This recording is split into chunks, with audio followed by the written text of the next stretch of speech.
यहाँ की एक लोकल मिलिटेंट ग्रुप था खेमर रोक करके। ये है भाई वो स्कूल जिसको अब S21 प्रिजन कहा जाता है। म्यूजियम टॉल स्लैंग है। हाँ। भाई किस हालत में इनकी बॉडियाँ मिली थी यहाँ पे। भाई इन्होंने इसको आज भी वैसा ही रखा हुआ है जैसा रॉ और रियल था। भूत बंगले से कम नहीं है भाई ये। यहाँ का जो पहला राजा था वो हिंदू था जो कि इंडिया से ही था। यहाँ की ऑफिशियल लैंग्वेज है खेमर बोलते हैं ये लोग। भाई लिखते भी अलग है। हाय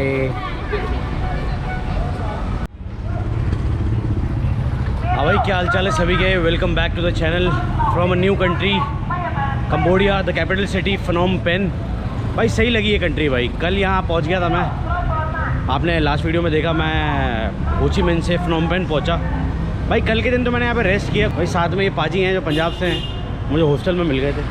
क्या हाल है पाजी? बढ़िया बढ़िया। तो भाई पाजी के साथ अभी थोड़ा सा घूमने के लिए निकल रहे हैं। अभी दोपहर हो रही है भाई, आज थोड़ा सा उठने में लेट हो गए। बाकी माहौल सही है भाई इस कंट्री का, मेरे को माहौल सही लगा अभी तक। काफ़ी सारे इंडियन रेस्टोरेंट भी है भाई यहाँ पे। तो अभी चलते हैं भाई, सिटी को एक्सप्लोर करते हैं, देखते हैं क्या क्या चीज़ें हैं यहाँ पे।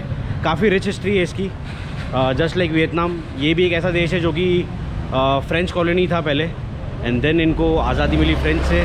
फिर यहाँ पे इंटरनल सिविल वॉर भी काफ़ी हुआ, वो भी सारी हिस्ट्री है जो कि मैं आगे जाके आपको बताऊँगा। Genocide museum. Genocide Museum? Yeah. How much? 8,000. 8,000? Yeah. Why 8,000? It's too much. $1 bro, 4,000. क्यों ज़्यादा ले रहा है क्या? ज़्यादा लग रहा है। कहाँ से 1 किलोमीटर तो है, 2 किलोमीटर तो है। 2-2.5 किलोमीटर है यहाँ से। और भाई ये कंट्री में ना हिंदुज़म का भी काफ़ी इन्फ्लुएंस है, क्योंकि यहाँ का जो पहला राजा था वो हिंदू था जो कि इंडिया से ही था, वो इस साइड आया था। तो ऐसी कुछ कहानी है इसकी भी, ये भी आगे बताऊंगा मैं। भाई पाजी यहाँ पे 3-4 दिन से हैं, तो पाजी ने यहाँ पे देखा भाई ये लोग क्या करते हैं, मुर्गों की टांगे वगैरह खाते हैं। तो पाजी को बहुत खाते हैं और कुछ नहीं खाते, हड्डी खाते हैं बस। तो कैसा लगा आपको पाजी यहाँ पे? अच्छा है, साफ सुथरा है, मौसम भी अच्छा है।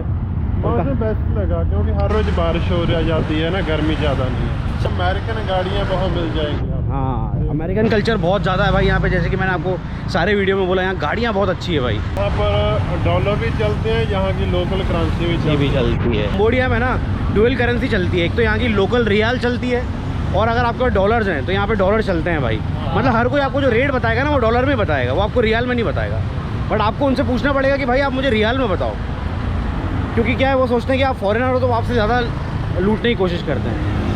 काफ़ी एजुकेटेड लोग लगे मुझे वियतनाम से ज़्यादा। यहाँ पे इंग्लिश भी लोग ज़्यादा अच्छी बोलते हैं। वियतनाम में थोड़ा सा भाई लोग कम पढ़े लिखे हैं, बिज़नेस ओरिएंटेड ज़्यादा हैं। यहाँ पे भी बिज़नेस ऐसे हैं, लेकिन लोग ज़्यादा पढ़े लिखे हैं। यहाँ का यूथ जो है इंग्लिश बोलती है, यहाँ के बुढ़े हैं वो भी इंग्लिश बोलते हैं। तो हर कोई इंग्लिश में कम्युनिकेट कर पाते हो आप यहाँ पे, ये ईजी है यहाँ पे। ये देख लो भाई, यहाँ पे बेंटले नॉर्मली चलती है रोडों पर।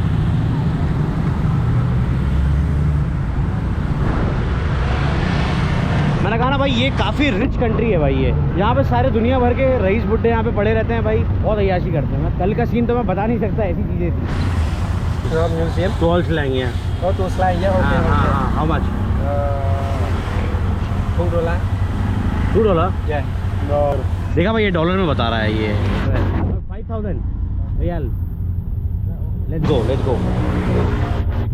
चलो भाई, मान गया भाई। ऑटो में बैठने के बाद तो लगता ही नहीं कि आप इंडिया के बाहर हो। क्यों? इंडिया वाला ही फील आता है भाई। ये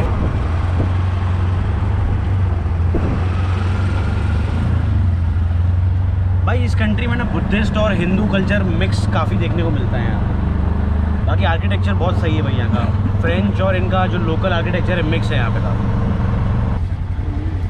भाई यहाँ पे भी वही सीन है, नोट काफ़ी बड़े बड़े, जल्दी समझ नहीं आता। 20,000, 50,000।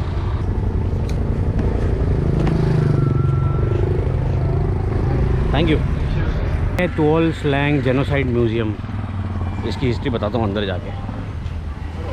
2 tickets. Do you get a tour guide or have $10? $10? Yeah. 2 person. Yes. So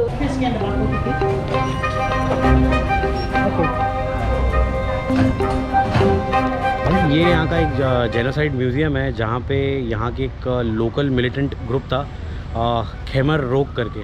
उन्होंने इस जगह को भाई, एक तो ये पहले एक स्कूल हुआ करता था, और यहाँ पे बच्चों को भाई मतलब 193 या 200 बच्चों को यहाँ पे भाई बच्चों को यहाँ पे अंदर बंद करके रखा था ना। उनको खाना देते थे, उन पे टॉर्चर किया जाता था। और यहाँ पे भाई काफ़ी सारी ग्रेव्स मिली थी।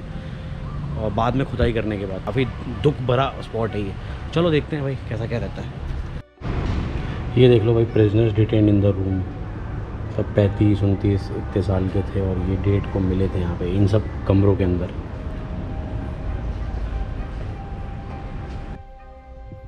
ये देखो भाई, इस हालत में इनकी बॉडियाँ मिली थी यहाँ पे।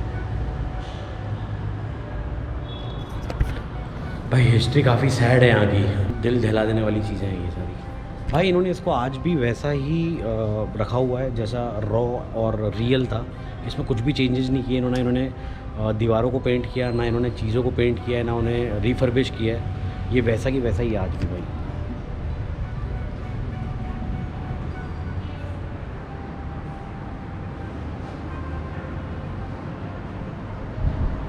भाई ये इनकी डिसिप्लिन ऑफ सिक्योरिटी रहा करता था। इसका आप 2 मिनट इसको आप स्टॉप करके पढ़ सकते हो कि क्या क्या चीज़ें उनके ऊपर थोपी जाती थी टोटली तरीके से। काफ़ी सैड जगह है भाई ये, मतलब आज भी इन्होंने इसमें कुछ चेंजेस नहीं किए। बड़ी डरावनी जगह, जो पिक्चर भी लगी है देख लो। वही तो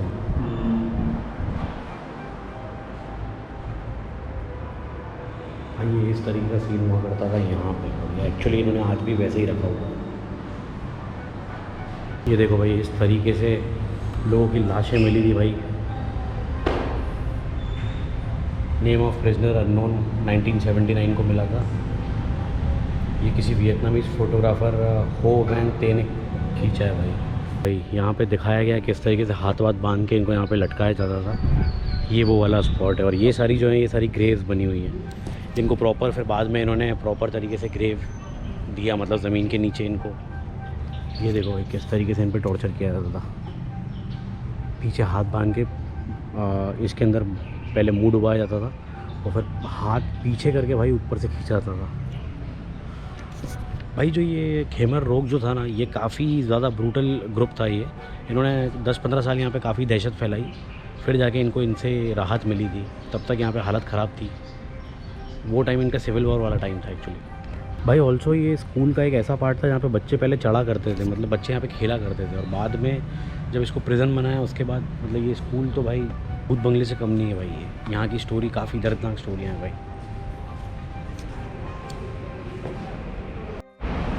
भाई इन्होंने कपड़ों वगैरह को भी संभाल के रखा हुआ है आज तक। जितने विक्टिम्स थे ये सारे उनके कपड़े हैं, ये सारे विक्टिम थे भाई।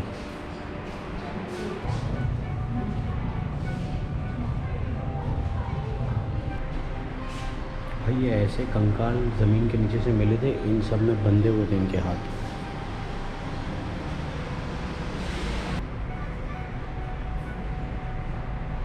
भाई ये देख लो, इन्होंने आज भी खून के धब्बे तक साफ़ नहीं किए ताकि वो मेमोरीज मतलब लोगों को मालूम रहे कि किस तरीके से यहाँ पे ब्रूटल एक्ट हुआ था भाई यहाँ पे।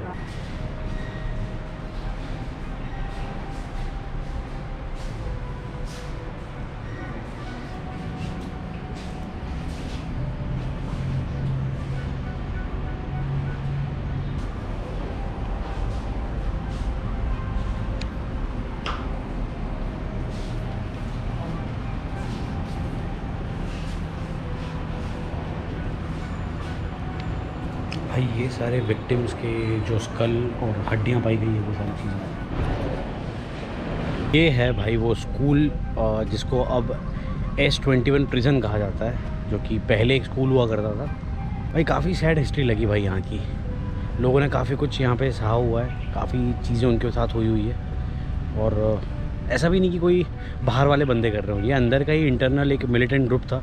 तो हम म्यूज़ियम से बाहर आ गए, हम रोड पर हैं। हमने एक चीज़ नोट करी है यहाँ पर म्यूज़ियम के अंदर और बाहर।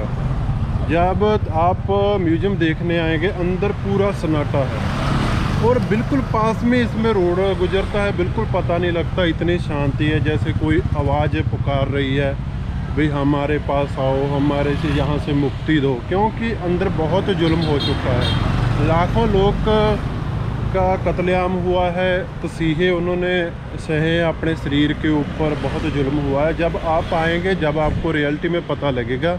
वीडियो में आपको सिर्फ इन्फॉर्मेशन मिल सकती है, जानकारी मिल सकती है, और क्या हुआ, कैसा ये माहौल है अंदर का, वैसे पता लग जाता है। जब आप रियल में आएंगे ना, जब आपको पता लगेगा इस चीज़ की क्या महत्वता है। आप जरूर आइए एक बार। सही बात है भाई। अंदर सच में इतना सन्नाटा और मतलब एक सैडनेस फैली हुई थी भाई हर जगह। मतलब उससे समझ आ रहा था कि हाँ यहाँ पे काफ़ी कुछ मतलब बुरा हो चुका है लोगों के साथ, और उन्होंने भाई आज तक चीज़ें साफ़ नहीं करी है भाई, वैसी की वैसी छोड़ी है। ब्लड भी बहुत जगह पर पड़ा है। हाँ, काफ़ी जगह आपको ब्लड देखने को मिल जाएगा। तो उससे आपको क्या है, ये एक रियल कनेक्शन बनता है आपका, कि आपको पता चलता है कि हाँ यार इंसान ने क्या क्या चीज़ें यहाँ पे सही हुई है। सच में यार भाई, कंबोडिया आते हो ना घूमने के लिए भाई, ये चीज़ मिस मत करना। बस यार भूख लग रही है, अब कुछ खाएंगे पियेंगे यार। फ्राइड नूडल्स वगैरह बहुत मिलता है यहाँ पे, एक अलग टाइप का क्विजीन है यहाँ का, अलग है। मतलब वियतनाम से थोड़ा सा हट के लगा मुझे तो। ये देख लो भाई, ये क्या इन्हें टांग रखा है पूरा का पूरा। What is this? हाँ, दिस इज़ काऊ। ओह माओ। ओह, अबे सालों ने गाय वाय खाते हैं साले। और मैं तो चाहता हूँ भाई इंडियन कम्युनिटी बाहर निकले, घूमे, दुनिया को जाने भाई कि क्या है ये सिटी। भाई काफ़ी हैपनिंग सिटी है भाई फ्नोम पेन, काफ़ी कुछ करने को है यहाँ पे। यहाँ की ऑफिशियल लैंग्वेज है खेमर बोलते हैं ये लोग भाई। लिखते भी अलग है, साउथ इंडियन टाइप लिखते हैं और बोलते भी अलग है। ये देख लो भाई, यहाँ का इंफ्रास्ट्रक्चर ऐसा है भाई। इंफ्रास्ट्रक्चर मुझे बहुत अच्छा लगा यहाँ का। सबको लगेगा कि ये छोटी सी कंट्री है, लेकिन ये जो सिटी है ना, ट्रस्ट में ये बॉम्बे दिल्ली टाइप की डेवलप्ड है भाई, हमारे इंडिया से अगर कंपेयर करें तो। 2 आइस कॉफ़ी 2 6,000।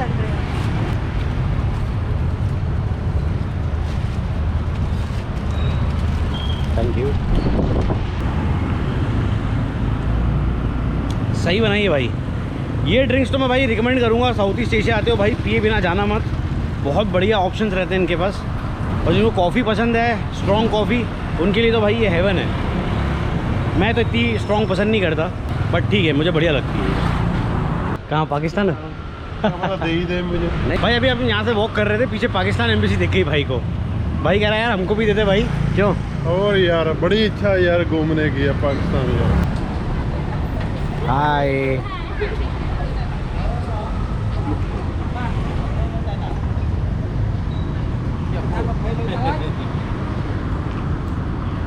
लोग अच्छे हैं भाई कंबोडिया के भी, बड़ी काफ़ी फ्रेंडली लोग हैं, आपकी हेल्प करते हैं, मतलब हर चीज़ में आपसे हंस के।